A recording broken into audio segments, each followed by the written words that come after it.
Even though you AMD fanboys don't want to ever admit it, gamers just aren't using AMD, even if they're the better overall gaming value.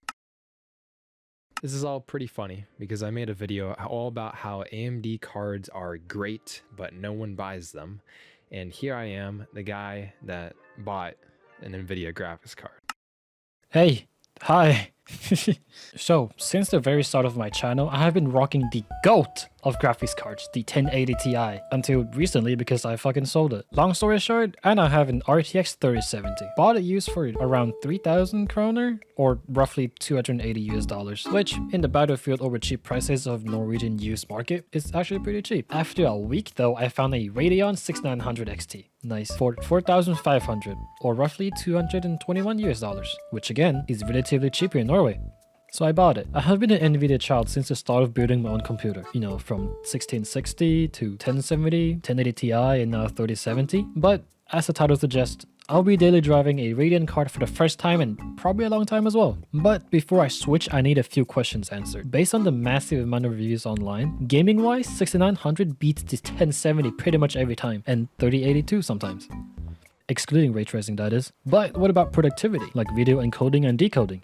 What about editing and VR usage? Or FPS games like Valorant? What about fast-paced game like Rocket League? Also, take this video with a grain of salt and pepper. It's meant for entertainment purpose only, and you definitely should not take this video as one of the reasons to pick one card over another. With that being said, is 6900 XT actually better than a 3070 in terms of gaming? Rocket League with mediocre 2's gameplay, always above 300. No starters at all. Valorant on a 3070 with everything maxed out, I'm hovering between 200 and 300 most of the times, which is not bad. Rainbow Six Siege with everything maxed out and no DLSS, the results end up being 145 using the game's benchmark system, which is not bad, I guess. As for Apex Legend, everything absolutely cracked to max, 130-ish FPS. Not bad for a GPU that has, you know, 8 GB of VRAM. Also, ignore the average, it doesn't really work. PUBG's average on the highest possible setting is around 100, I'd say. Maybe above and below 100, but average is definitely 100 or something. And for fun, I decided to test out Minecraft's hardest mod pack out there, and also one of the heaviest mod packs to run,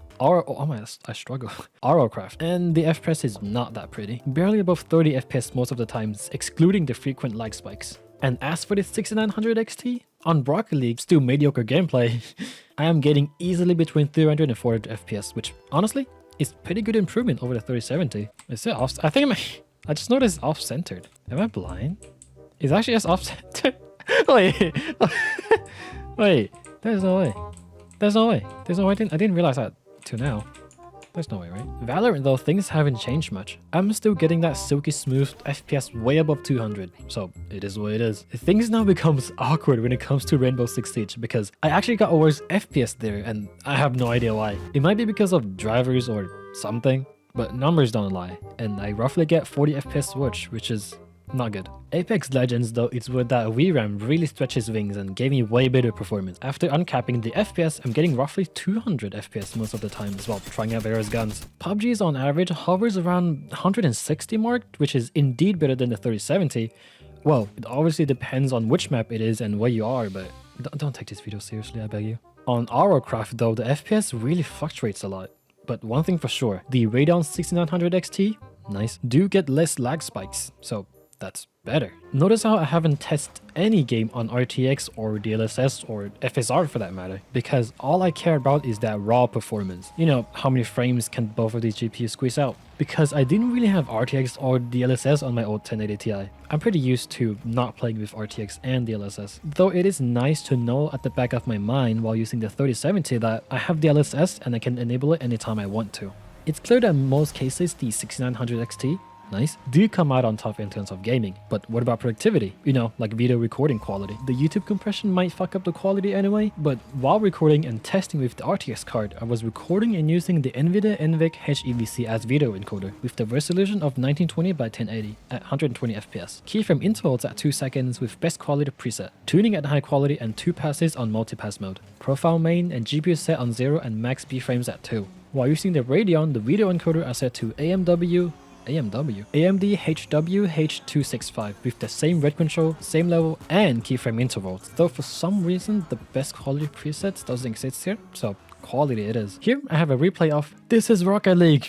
because I can barely ever win the fucking game. Honestly, the quality of both these cards are not that different. I am seeing little to no quality differences on both of these, and same goes for Rainbow Six Siege. These recordings are identical despite using different hardwares and video encoder, which is honestly the best case scenario. In conclusion, I have two GPUs. On one hand, this GPU can handle any game while having the potential to get way more FPS using DLSS, and also has better support for ray tracing. On the other hand, this one can not only handle any game, but I get way better FPS than the other one, though I do lose the ability to use DLSS. But I got FSR and this one has double the VRAM. Both these cards are visually no difference when it comes to productivity, and yes, I know I did not include any VR testing in this video, and that is because I honestly could not tell the difference between them. Trust me, I've tried and my dumb eyes just saw no difference at all. So that's it. What do you think of both of these cards? Are there any tests I should run, and can somebody please help me fix the Rainbow Six Siege FPS? With that being said, thanks for watching. I'll keep all of you updated on my experiences with the Team Red in the future.